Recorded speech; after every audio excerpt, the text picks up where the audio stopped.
बागेश्वर धाम के महाराज पंडित धीरेन्द्र कृष्ण शास्त्री इन दिनों चर्चा में हैं। बागेश्वर धाम बीते 1 सालों से कुछ ज्यादा ही चर्चा में है।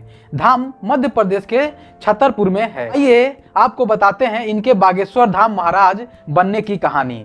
दरअसल अपने देश में 2 लोगों की कीमत सबसे ज्यादा होती है, एक बाबाओं की, दूसरी नेताओं की। तो आइए जानते हैं इन दिनों सोशल मीडिया में चर्चित हीरो की तरह दिखने वाले बाबा धीरेन्द्र कृष्ण शास्त्री के विषय में। बीते 1 सालों में बागेश्वर के महाराज सोशल मीडिया पर छा गए हैं। पूरे देश में उनके लाखों भक्त हैं।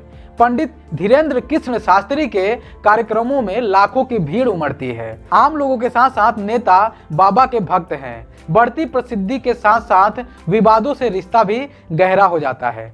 पूर्व में अपने बयानों को लेकर तो अब चमत्कारों को लेकर बाबा घिरे हुए हैं। राम कथा की वजह से पंडित धीरेन्द्र कृष्ण शास्त्री पूरे देश में मशहूर हैं। इनका जन्म 4 जुलाई 1996 में छतरपुर जिले के गढ़ा गांव में हुआ था। बचपन गरीबी में बीता है। परिवार की आर्थिक स्थिति इतनी खराब थी कि कभी कभी भोजन का जुगाड़ भी नहीं हो पाता था। इनका कहना है कि पिताजी को मिले दान दक्षिणा से ही हमारा घर चलता था।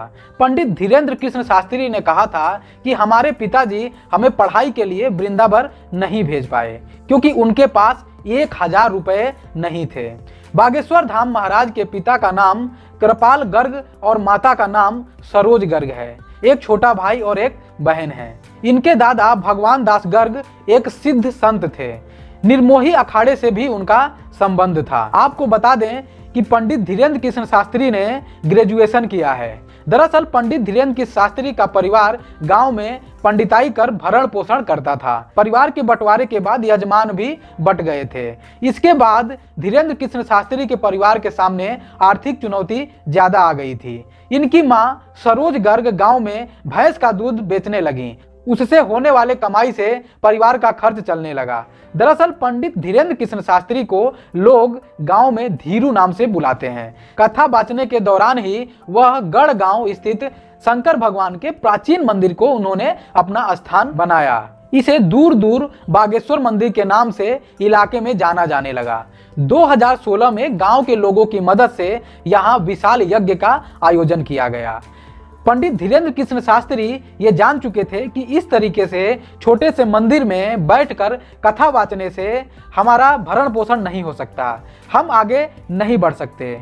इसलिए उन्होंने मार्केट स्ट्रेटजी का प्रयोग किया और इस यज्ञ के दौरान उन्होंने वहां की लोकल मीडिया को बुलाकर ये ऐलान किया कि अब यहाँ पर बागेश्वर धाम बाबा की दरबार लगेगी और उसमें राम कथा का प्रवचन होगा। यज्ञ के दौरान ही बाबा जी की विशाल प्रतिमा स्थापित की गई। इसके बाद से यह स्थान बागेश्वर धाम हो गया। इस मंदिर के पास ही उनके दादाजी का समाधि भी बना हुआ है। इसके बाद पंडित धीरेन्द्र कृष्ण शास्त्री यहीं पर कथा सुनाने लगे और धीरे धीरे इनकी चर्चा दूर दूर तक होने लगी क्योंकि बाबा अब प्रवचन सुनाने के साथ साथ झाड़ फूंक भी शुरू कर दिए और साथ ही बाबा लोगों को भविष्य भी बताने लगे क्योंकि उन्हें पता था कि इस तरीके से कथा वाचने से हमारा भरण पोषण नहीं हो सकता। उन्होंने पूर्ण रूप से सोशल मीडिया का इस्तेमाल किया और जितना भी प्रवचन सुनाते थे उसे रिकॉर्ड करके सोशल मीडिया पर डालते थे। धीरे धीरे उनकी कथाएं देश और विदेश में भी सुना जाने लगा। आपको बता दें कि अभी बाबा की उम्र मात्र 26 साल है। इतनी कम एजुकेशन में बाबा उन ऊंचाइयों को हासिल कर चुके हैं जहां आप लाख पढ़ लिख कर भी नहीं पहुंच सकते। ऐसा इसलिए क्योंकि हमारे देश में लोगों को खुद पर भरोसा नहीं है। काफी लोग चमत्कार पर विश्वास करते हैं, सोचते हैं कब चमत्कार हो जाए, बिना कुछ किए हम आगे बढ़ जाएं। हर बार कोई ना कोई बाबा ढोंग करते हुए लोगों के साथ गलत करते हुए पकड़े जाते हैं और हर बार हम उन सभी बातों को भूल जाते हैं और चमत्कार की आस लिए फिर किसी बाबा के अनुयायी बन जाते हैं। लोग तनिक सा भी विचार नहीं करते कि ईश्वर द्वारा बनाई ये खूबसूरत दुनिया का अस्तित्व खत्म हो जाएगा। लोग दुख और सुख में अंतर करना भूल जाएंगे।